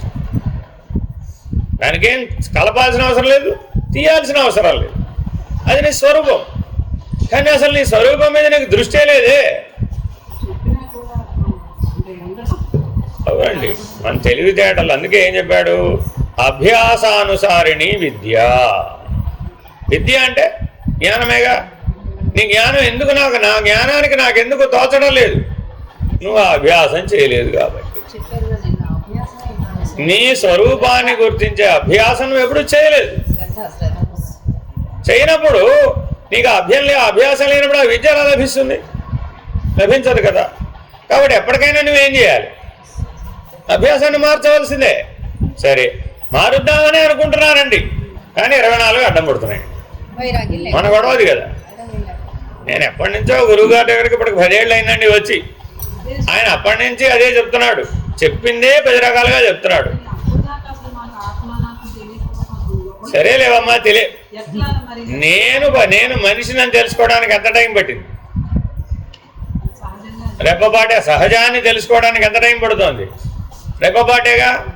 మరి నీవు ఆత్మస్వరూపుడు అనేది కూడా అంతే సహజం కదా, దాన్ని కూడా తెలుసుకోవడానికి ఎంత టైం పడుతుంది? రెప్పపాటే. తెలుసుకోవడానికి పట్టేది రెప్పపాటే, ఉండలేకపోవడం అనేది తగాద. తెలుసుకోవడానికి మీకు టైం పట్ల, గుర్తుపెట్టుకోండి. మీరు ఆత్మస్వరూపులను తెలుసుకోవడానికి టైం ఏం పట్టదు. విచారణ 10 నిమిషాలు చేస్తే తెలిసిపోయింది, నువ్వు సాక్షి అని తెలుసుకోవడానికి తెలిసిపోతుంది. కానీ మీరు ఎందుకు ఉండలేకపోతున్నారు? వైరాగ్యం లేకపోవడం. 24 ఏళ్ళ వైరాగ్యం లేదు మీకు. అందుకే వైరాగ్యాది చతుష్టయం లేకుండా అపరోక్షానుభూతి ఎలా వస్తుంది? రాదు కదా. సాధన చతుష్టయ సంపత్తి అంటే పాఠం చదువుకోవడం సాధన చతుష్టయ సంపత్తి అనుకున్నామే కానీ నిజ జీవితంలో ఉండడం అని అనుకోవడం లేదుగా. మూలాధారానికి పడిపోతున్నటువంటి హంసని సహస్రారంలోనే నియమించడం కదా సాధన అంటే. మరి ఎందుకు మనం ఆ పని చేయలేదు? ఎన్నో పనులు చేశామని చెప్తున్నాం కదా పుట్టిన దగ్గర నుంచి ఇప్పటి వరకు. ఈ పని ఎందుకు చేయలేదు? రథమ్మ ప్రతిబింబ స్థానం నుంచి ఒక్క స్థానం బింబస్థానానికి మారడమే కదా. ఈ గడి నుంచి ఆ గడికి నేనేం ఎక్కువ పని చేయమనిలే. ఇటు తిరిగి చూసే బదులు అటు తిరిగి చూడవయా అన్నాం అంతే. గుడికి వెళ్ళామండి, ఎవరు ప్రధానం? దేవుడిని చూడడానికి వచ్చిన వాళ్ళు ప్రధానం. దేవుడు కాదు ప్రధానం అండి మీకు. దేవుడిని చూడడానికి వచ్చిన వాళ్ళు ప్రధానం. చూసుకోండి మీరు. అలాగానే మీకు తెలిసిన వాళ్ళు ఎవరైనా గుళ్ళో ఉన్నారా లేదా? మిమ్మల్ని గుర్తించే వాళ్ళు ఎవరైనా కనబడుతున్నారా లేదా? మీరు గుర్తించే వాళ్ళు ఎవరైనా ఉన్నారా లేదా? ఫస్ట్ ఇది చూసుకుంటారు మొట్టమొదటి. ఎందుకని? మీ మనసు ఆటోమేటిక్గా చేసేస్తుంది ఈ పని. ఎన్నోసార్లు అభ్యాసం చేసావు కాబట్టి దానికి పర్మిషన్ అవసరంలా. ఇప్పుడు ఆటోమేటిక్గా చేసేస్తుంది. మీ పిల్లవాడు మీ ఒళ్ళోకి వచ్చి కూర్చోవాలండి, పర్మిషన్ ఇవ్వాలా వద్దా మీరు? ఎందుకని? ఎందుకని? ఎందుకని? ఎందుకని? ఎందుకని? ఒకే ప్రశ్న అడుగుతున్నానంటే అర్థమేంటి? మీరు రాంగ్ ఆన్సర్ చెప్తున్నారండి. ఎందుకని? ఎందుకని? ఎందుకని? ఇన్నిసార్లు అడుగుతున్నట్టు అవన్నీ రాంగ్ ఆన్సర్లు అనే కదా అర్థం. మళ్ళీ అవే తిప్పి తిప్పి చెప్తున్నారు. ఎందుకని? ఎందుకని? బింబ ప్రతిబింబాలు అవి. ఎక్కడ చెప్తున్నానండి? బింబము ప్రతిబింబం. ఎందుకు మీ అబ్బాయి మీ ఒళ్ళో వచ్చి స్వతంత్రంగా కూర్చుంటున్నాడు? వాడు ప్రతిబింబమని నీవు బింబమని వాడికి బాగా తెలుసు. అంతే. నీ పర్మిషన్ అవసరంలా వాడికి. సరాసరి మా అమ్మ వాడికి తెలుసు. వాడికి ఇప్పుడు బింబనే ప్రతిబింబం అని. ఇంకెవరైనా వచ్చి కూర్చోమని చూద్దాం, పక్కింటి పిల్లాన్ని కూర్చోమని చూద్దాం. నువ్వు పర్మిషన్ ఇవ్వు, వాడు రాడు. చూడండి ఎంత స్పష్టంగా ఉందో. మరి నీ మనస్సు ప్రతిబింబం కాదా? మరి నీ పిల్లవాడు తీసుకున్న స్వాతంత్ర్యం అది తీసుకోదా? తీసుకోదా? అందుకనే నీ పర్మిషన్ అడగాలి. స్వతంత్రించేసిందంటే టేక్ ఇట్ ఫర్ గ్రాంటెడ్. నన్ను నాలో ప్రతిబింబించావా లేదా? నువ్వు ప్రతిబింబించావు, అయిపోయింది. Your job is done. మిగిలింది నేను చూసుకుంటాను. స్వతంత్రించిందంటే. మీ పిల్లవాడు ఎలా స్వతంత్రించాడు? సేమ్ అని నిన్ను అడిగే చేస్తున్నాడు. చేసిన తర్వాత చెప్తాడు. ఏం చేస్తాను అప్పుడు? అంతే. ఇప్పుడు అంతే చేస్తున్నావు. మరి ఇప్పుడు నన్ను ఏం చేయమంటావండి? మొదట ప్రతిబింబించేటప్పుడే నీకు తెలివి ఉండాలి కదా. ప్రతిబింబించకుండా నీవు ప్రతిబింబం అని తెలుసుకో. ఆ బ్రహ్మానికి 26 ప్రతిబింబం, 25 26 అధిష్టాన చేతన బ్రహ్మం, దాని ప్రతిబింబం ఈ జ్ఞాత. ఆ కూటస్థుని యొక్క ప్రతిబింబం ఈ జ్ఞాత. మరి ఇప్పుడు నువ్వు వాడి దగ్గరికి చేరడం కరెక్ట్ అయిన ప్రయాణమా, ఎంతసేపు మనసుని నీలో కలుపుకోవడానికి చేసే ప్రయాణమా? ఈ ప్రయాణం ముందు చేయాలి, ఆ ప్రయాణం ముందు చేయాలి. ఇదే ఉట్టిగా కళ్యాణమా స్వర్గానికి ఏమి ఎగురుతుంది? మనస్సుని వెనక్కి తీసుకోవడం చేతగాని ఆవిడ జ్ఞాతని కూటస్థుడు ఎప్పటికీ చేస్తుందంటారా? ఆ స్ఫురణ కలుగుతుందంటారా? ఏం చేయాలి ఇప్పుడు? సరే ఏం చేయాలి? స్ఫురించాలి అంతే. ఇక్కడ ఏం లేదు అక్కడ విషయం. నేను అధిష్టాన చేతన బ్రహ్మమని నీకు స్ఫురించాలంతే. నేను స్ఫురించడానికి ఏం చేయాలండి? కనీసం 100 వాజపేయి యాగాలు చేయాలి. కర్మ మార్గం ఏం చెప్పింది? 100 యాగాలు చేస్తే నీకు స్ఫురిస్తుంది. 108 క్షేత్రాలకు వెళ్ళొస్తే, 12 జ్యోతిర్లింగ యాత్ర చేస్తే, 18 శక్తిపీఠాలు తిరిగేస్తే ఏమీ రాదు. ఏడు కర్మ మార్గం అదేగా చెప్పింది. మరి 4 వేదాలు అభ్యసిస్తే సాంగంగా 30-40 ఏళ్ళు పడుతుంది దానికి. ఏదో ఒక జీవితంలో 30-40 ఏళ్ల పాటు సాంగంగా చతుర్వేదాలు అభ్యసించాడండి. నీవే అధిష్టాన చేతన బ్రహ్మం తెలిసిపోద్దా? అభిమానం ఉంటుంది అక్కడ, దాంతో పాటు ప్యారలల్ గా పెరిగిపోతుంది. అప్పుడు పెరిగితే అలా తెలుసు నీకు? వేదం ఎలా తెలుసు నీకు? ఏదో జన్మలో నువ్వు కూడా అలాగే చదువుకున్నావు, అప్పుడు అవలేదు కాబట్టి మళ్ళీ ఇప్పుడు వచ్చావు. ఇవాళ ఏమన్నా చెప్తున్నావంటే అది ఎప్పుడో ఏదో జన్మలో చేసావు, అప్పుడు అది అవలేదు కాబట్టి మళ్ళా పుట్టావు. అయితే ఎందుకు పుడతావు? ఏ జన్మలో అయినా నీకు 26 కాదని ఒకట నిర్ణయం అయిపోయిందండి. అప్పుడు అసలు తల్లి గర్భాన్ని ఆశ్రయించవలసిన అగత్యం ఏముంది? అసలు అక్కడ లేదు. పునః మాతృగర్భమును ఆశ్రయించే పని లేదు, ఉన్నామ నరకమును పొందే పనే లేదు. 25 అయ్యావంటే 26 దగ్గర ఉండాలండి. నువ్వు 26గా కాదు, 1గా ఉండాలి. మరి ఇప్పుడు ముందేమయ్యావు? 1 కాదు, నేను 26. సంకల్పం కలిగింది. కలిగిదేమో సంకల్పం కలగానే ఏమయ్యావు? 1 కాదు అప్పుడు నువ్వు 26. ఆ సంకల్పాన్ని నెరవేర్చుకోవాలంటే 25 పనిముట్లు కావాలి. ముందు ఎక్కడ దిగాలి? మరి దిగాడు 25లోకి. జైగోట్ ఫామ్ అయిపోయింది. లేకపోతే ఎలా ఫామ్ అయింది? అందుకని జీవావర్తనం ఎలా చెప్పాం? జీవ సైకిల్ ఎలా చెప్పాం? వదిలేస్తే మేఘజలం అయ్యాడు, తర్వాత వర్షజలం అయ్యాడు, ఆ తర్వాత సస్యం అయ్యాడు, ఆ సస్యం శుక్ల శోణితాలు అయింది, ఆ శుక్ల శోణితాలు కలిసి జైగోట్ అయిపోయింది. అప్పుడు కదా 25 తయారైంది. మరి ఈ శుక్ల శోణితాల సంయోగం చేసి తయారైన జైగోటు ఆ ముందు ఏ రూపంలోనూ లేదా? ఉందిగా. లేకపోవడమే. మేఘజలంలో చైతన్యంగానే ఉంది, వర్షజలంలో చైతన్యంగానే ఉంది, సస్యంలోనూ చైతన్యంగానే ఉంది, నీవు ఆహారంగా భుజించినప్పుడు చైతన్యంగానే ఉంది. నీలో ఆఖరి ధాతువు, సప్తధాతువులో ఆఖరి ధాతువు ఏంటండి? శుక్ల శోణితాలు. ఆఖరి ధాతువు అండి. అది మొదట్లో ఫామ్ అవ్వదు. అది తల్లి గర్భంలో ఫామ్ అయ్యేవి కావు. అవి వ్యవస్థ ఉంటుంది కానీ ఆ ధాతువు తయారవదండి. దాన్నే మనం సెకండరీ డెవలప్మెంట్ అంటున్నాం. ఆ సెకండరీ డెవలప్మెంట్ వస్తేనే ఆ 7వ ధాతువు వచ్చి చేరు. అప్పటిదాకా 6 ధాతువులతోనే నీ జీవితం వెళుతుంది. ఆ సెకండరీ డెవలప్మెంట్ తర్వాత ఆ 7వ ధాతుని ఉపయోగించేటటువంటి జీవన విధానం నీకు వచ్చింది. అంతే కదా? మరి ఆ జీవన విధానాన్ని నువ్వు సద్వినియోగం చేసావో దుర్వినియోగం చేసావో? మళ్ళీ అది కూడా నీ ఇంద్రియాల మీద ఆధారపడింది, వేరే దాని మీద ఆధారపడిందా? ఇంద్రియాలంటే ఏమిటి? మళ్ళీ మర్చిపోకూడదు. ఇందులో ఉన్నవి అర్థమైందండి? ఇందులో ఉన్నవి ఇంద్రియాలు. మరి ఆ హంస ఆ దళాల మీద వ్యవహరించినప్పుడు ఆ సప్తధాతువులు, ఆ 7వ ధాతువుని అధోముఖంగా వినియోగించాలా, ఊర్ధ్వముఖంగా వినియోగించాలా? నీకే ఇచ్చాడు ఛాయిస్. ఎందుకని? అవన్నీ నీ చేతిలో పనిముట్లు. నీ చేతిలోనే పెట్టాడు, నా చేతిలో పెట్టుకోలేదు. నీకు 26 మీద దృష్టి ఉంటే వీటన్నింటినీ ఊర్ధ్వముఖంగా వాడు. 26 మీద దృష్టి లేకపోతే తప్పెవరిది? అజ్ఞానం ఎవరిది? అవిద్య ఎవరిది? అభిమానం ఎవరిది? మరి ఈ దోషత్రయాన్ని భగవంతుడికి ఆపాదిస్తే మల విక్షేప ఆవరణ దోషాలు ఉన్నాయండి ఎవరికి? జీవుడికి. ఈ దోషత్రయం ఈశ్వరుడికి ఆపాదిస్తే, బ్రహ్మానికి ఆపాదిస్తే ప్రయోజనం ఏముంది? కొండ కింద ప్రజలు ఇలా ఎందుకున్నారంటే కొండ మీద దేవుడు బాధ్యుడు అన్నాడు.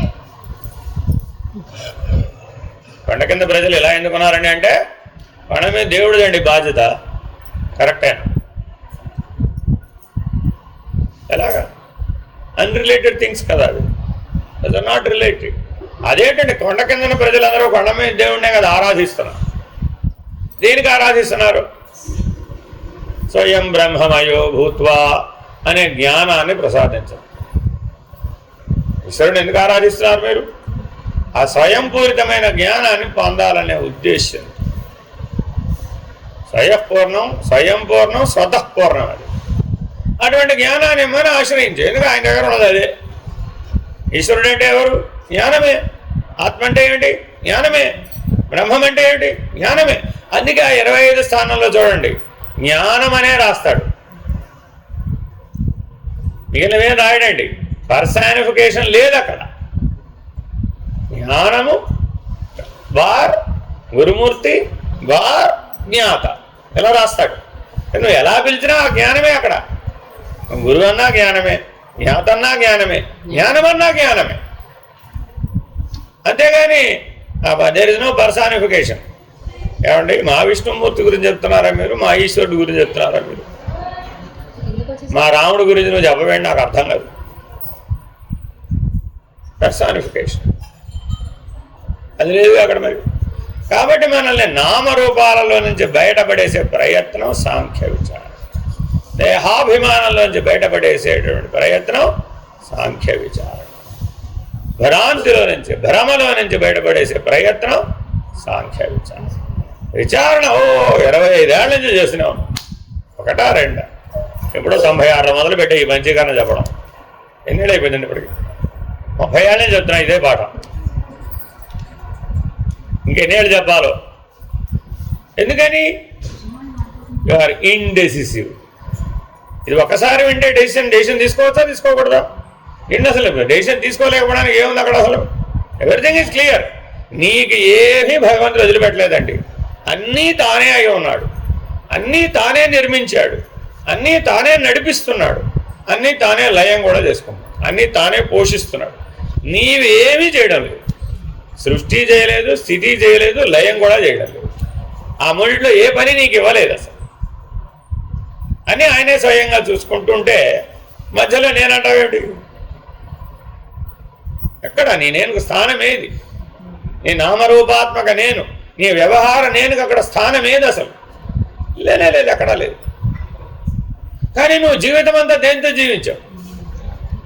వ్యవహారాత్మక నేను, దేహాత్మ నేను. నీ జీవితం అనే కథలో చూస్తే ఎక్కడ చూసినా ఆ దేహాత్మ నేనే. ఆ పరమాత్మ నేను ఏమైపోయాడు? మరి రెండు ఒకచోటే ఉన్నాయి. వీడి ఎడల వైరాగ్యం పూనితే ఆ పరమాత్మ నేననేటటువంటి అభ్యాసం చేస్తే రెండే పనులు చేయమన్నాడు. దేహాత్మ నేను ఎడల వైరాగ్యం పూని ఉండు, ఆ పరమాత్మ నేననే అభ్యాసం చెయ్యి.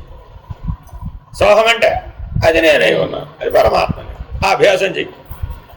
ఏమంటే నేను బాగా పూజ చేయడానికి వచ్చాను, చెయ్యి. ఎవరు చేస్తాను? సోహం భావేన పూజ చేయాలి. రేపు అసలే వినాయక చవితి. ఎంత పత్రి తేవాలి? కొండంత దేవుడికి కొండంత పత్రి తేవాలి. అడగంతా ఖాళీ చేయాలి. చూడండి రేపు ఎక్కడా ఒక చెట్టు బతకదండి, అన్ని కొట్టేవాళ్ళు పారేయాల్సి.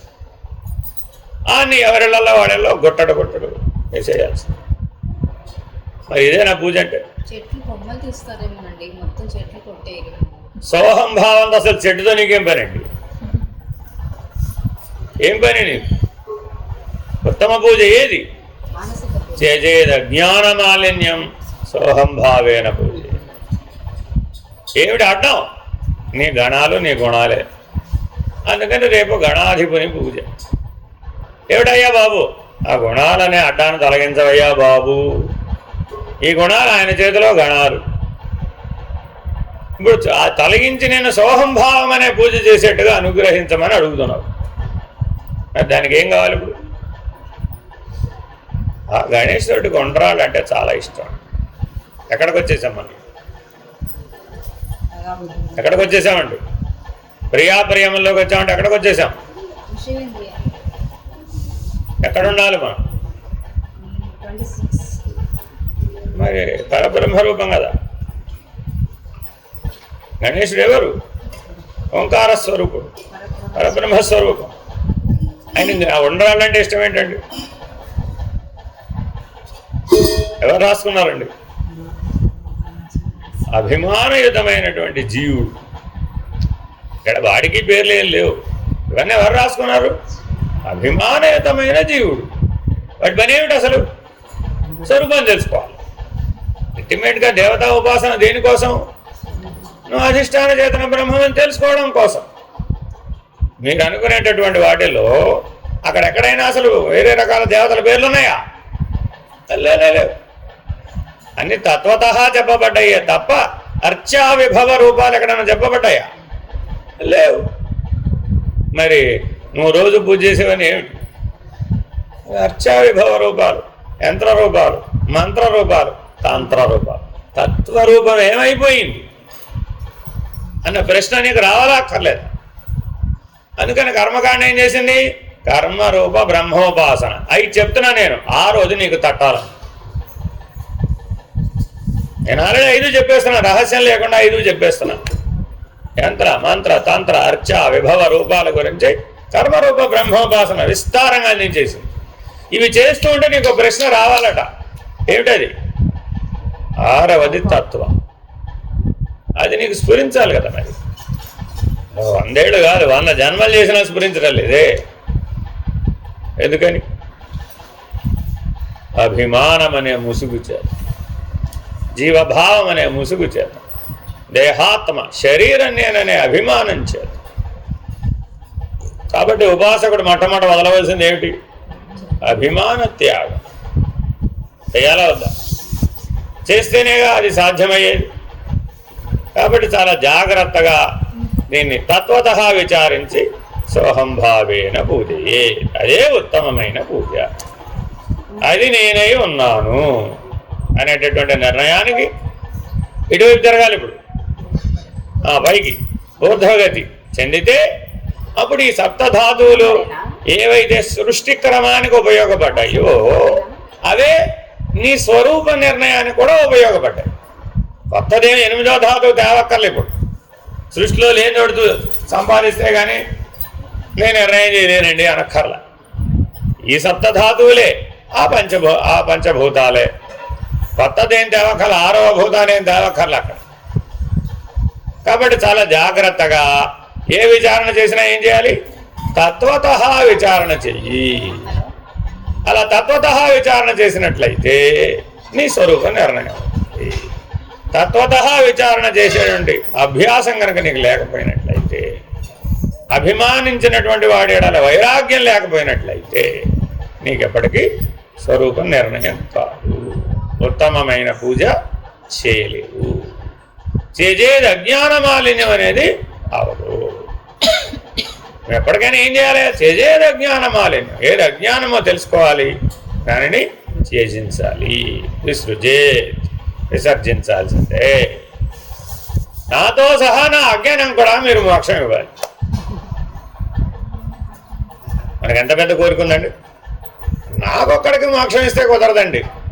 నాతో సహా ఎంతమంది అయితే ఉంటే, నేను, నా వారు, మనవారు, మావారు ఎన్నన్నా ఉండనివ్వండి అక్కడ, అదంతా ఇందులో భాగం, దేహాత్మలో భాగం. ఈ వీళ్ళందరికీ కూడా మోక్షం ఇవ్వాలి. అలా అయితేనే నేను వస్తాను, వెళ్తారా? పరమాత్మ అన్నాడు, సరే అయితే నువ్వు వాళ్ళతో ఎవరుండొద్దాను, నేను నాతో పాటు రమ్మ. నేను నాకు నీ అవసరం ఏం లేదు, పరమాత్మకి నీ అవసరం ఏం లేదు సుమి. ఆయన 1, 26 కాదు, గుర్తుపెట్టుకోవాలండి. అది 1. మనమే అడుగుతున్నాం 25తో సహా 26. ఆయన ఏమన్నాడు? నువ్వు నీ ప్లేస్లో ఉండు, నేను నా ప్లేస్లో ఉంటాను. అదే నీకు క్షేమకరం. మరి అప్పుడు ఏమైనా ఉపయోగమైన ధన్యత చెందినట్టేనా జన్మ? కాబట్టి చాలా జాగ్రత్తగా ఈ విచారణ చేసి వదలవలసిన దాన్ని వదలాలి, ఉండవలసిన చోట ఉండాలి. సాధన అనగా ఏమి? వదలవలసిన వాడిని వదలాలి, ఉండవలసిన చోట ఉండాలి. హరి ఓం శ్రీ గురుభ్యో నమః. హరి ఓం నారాయణ నారాయణ.